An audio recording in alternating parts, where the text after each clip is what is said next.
আসসালামু আলাইকুম এভরিওয়ান। আজকের এই ভিডিওটা স্পেশাল একটা ভিডিও, অবশ্যই শেষ পর্যন্ত দেখবেন। তো ইদানিং অনেক বেশি গরম, গরমে অতিষ্ঠ হয়ে ভাবতেছি কক্সবাজার সমুদ্র সৈকতে গিয়ে গোসল করব। কিন্তু আমাদের ক্যাম্প থেকে বিচে যাইতে একটু সময় লাগবে, গাড়ি দিয়ে যেতে হবে, এখানে বাস খুব কম পাওয়া যায়।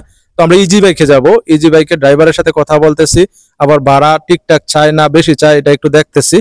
তবে ড্রাইভার ভাই ভাড়া বেশি চায় নাই, লিগ্যাল ভাড়া যেটা ওইটাই চাইছে। এই জন্য আমরা সবাই গাড়িতে উঠে বসলাম, বসে ড্রাইভার ভাইকে বললাম, ভাই গাড়ি সামনের দিকে বাড়ান, আমরা বিচে যাব। তো রাস্তার সাথে আবার কক্সবাজার এয়ারপোর্ট, এয়ারপোর্টটা কিন্তু অনেক সুন্দর। কক্সবাজার এয়ারপোর্টও দেখার মতো একটা জায়গা। তো আমরা এয়ারপোর্টে আসি, এয়ারপোর্টে ডিউটি করি। এয়ারপোর্টের অপোজিটে ক্যাম্প, এয়ারপোর্ট থেকে এক সাইডে পড়ছে আর কি। এই মুহূর্তে আমরা কক্সবাজার বিমানবন্দর পার হচ্ছি।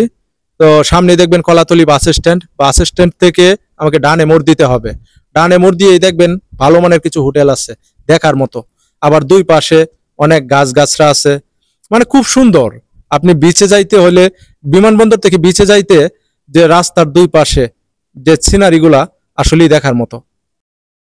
তো মোটামুটি আমরা দুই সাইডের পরিবেশটা উপভোগ করতেছি এবং সামনের দিকে আগায় যাচ্ছি। কিছুক্ষণ পরে হয়তো আমরা বিচে চলে যাব, সমুদ্র সৈকতে চলে যাব। তো এইদিকে এই চিন্তা করতে করতে ড্রাইভার বাইরে বললাম যে ভাই আমরা কিন্তু সুগন্ধা বিচে যাব। উনি আবার আমাদেরকে লাবণী পয়েন্টে নিয়ে যাচ্ছে। তো আসলে আমরা লাবণী পয়েন্টে যাব না, লাবণী পয়েন্টে বেশ কয়েকবার গেছি। তো গাড়ি অলরেডি উস্তাদে বলতেছে যে ভাই আমি তো গাড়ি ঢুকাই দিছি, আপনারা চলেন লাবণী পয়েন্টে চলেন। তা আমরা বললাম যে না ভাই, আমরা লাবণী পয়েন্টে যাব না, আরো বেশ কয়েকবার আমরা গেছি। তো আমরা গাড়ির ওস্তাদ বাইরে বললাম যে ভাই আপনি গাড়িটা ঘোরান। তো ভাই আবার গাড়িটা ঘোরাচ্ছে, গাড়িটা ঘোরায় আমরা নিয়ে যাব সুগন্ধা পয়েন্টে। তো সুগন্ধা পয়েন্টে যাওয়ার জন্য আমরা আবার গাড়ি ঘোরায় সুগন্ধা পয়েন্টের দিকে রওনা করলাম। তো আমার যে বামে দেখতেছেন যে হোটেলটা, এই হোটেলটা কিন্তু সাবেক প্রধানমন্ত্রী বেগম খালেদা জিয়ার ছেলে তারেক রহমানের এই হোটেলটা, সিয়াগাল হোটেল, অনেক ভালো মানের হোটেল। তো আমরা বলতে বলতে মোটামুটি পৌঁছে গেলাম সুগন্ধা বিচে।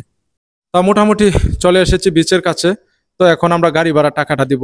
তো উস্তাদ ভাই আবার জিজ্ঞাসা করতে, ভাই আমি কি অপেক্ষা করবো? আমি বললাম না, অপেক্ষা করা লাগবে না, গাড়ি ভাড়া টাকা দিয়ে আমরা বিচে নেমে পড়লাম। তো এখানে অনেকগুলো ঘোড়া আছে, আমার এক ফ্রেন্ড আবার পিছন থেকে বলতেছে ঘোড়াতে উঠবে।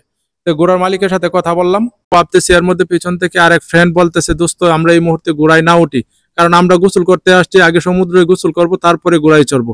তো আমি ওইখান থেকে চলে যাচ্ছি, যাওয়ার পথে দেখি একজন ভাই ঘুড়ি উড়াচ্ছে। তো ঘুড়িটা দেখে আমার খুব মন চাচ্ছে যে একটু ঘুড়ি উড়ায় আবার তার হাতে দিয়ে দিলাম। সামনে গিয়ে দেখি আমার ক্যাম্পের কয়েকটা বড় ভাই আছে, তাদের সাথে দেখা হয়ে গেল। বললাম যে ভাইয়া গোসল করব। তো ওরাও সাই দিচ্ছে আমার কথাই। তো আমরা গোসল করার জন্য যে প্রস্তুতি নেওয়া লাগে, মোটামুটি আমাদের প্রস্তুতি নেওয়া শেষ। এখন আবার এই প্যান্ট আর গেঞ্জিগুলো আমরা একটা ব্যাগে রাখবো। তো আমাদের সহপাঠী ভাইদের মধ্যে এক ভাই আছে, ওই গোসল করবে না, ওই শুধু ওই জামা কাপড় গুলা রাখবে। তো এর ভিতরে আবার ওই সাগরের ঢেউয়ের সাথে টিউব গুলা চলে আসছে আমার সামনে। তো এর মধ্যে আবার পিছনে তাকায় দেখি আমার জুতা নাই। কিরে জুতা কই গেছে? আবার অনেক খোঁজাখুঁজির পরে সেই জুতাগুলা পেলাম। জুতাগুলো এক সাইডে রেখে আমি ভাবতেছি সাগরে ঝাঁপ দিব। আমার পিছন থেকে আমার এক ফ্রেন্ড বলতেছে দোস্ত টিউব নিবো। তাই আমি বললাম যে এই মুহূর্তে টিউব নেওয়ার দরকার নাই, টিউব পরে নিব না, দেখা যাক পরে কি হয়।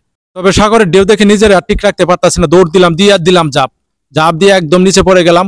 তো কোনো রকম উঠলাম, উঠে দাঁড়াইলাম, মোটামুটি আমার কাপড় চোপড় ঠিক করতেছি। এরপরে পিছন থেকে আইসা মারিয়ে দিল আর এক ধাপ। ইরে আল্লাহ, এত জোরে মারছে, মানে আর নিজের ঠিক রাখা সম্ভব হয়নি। তো কাপড় চোপড় তো একদম এলোমেলো, তারপরও ঠিকঠাক করলাম। তো আসলেই পরিশেষে একটা কথাই বলতে চাই, এই কক্সবাজার আসা খুবই ভালো লাগছে, খুব এনজয় করছি। আপনারাও আসেন। তো সবাই ভালো থাকবেন, আসসালামু আলাইকুম।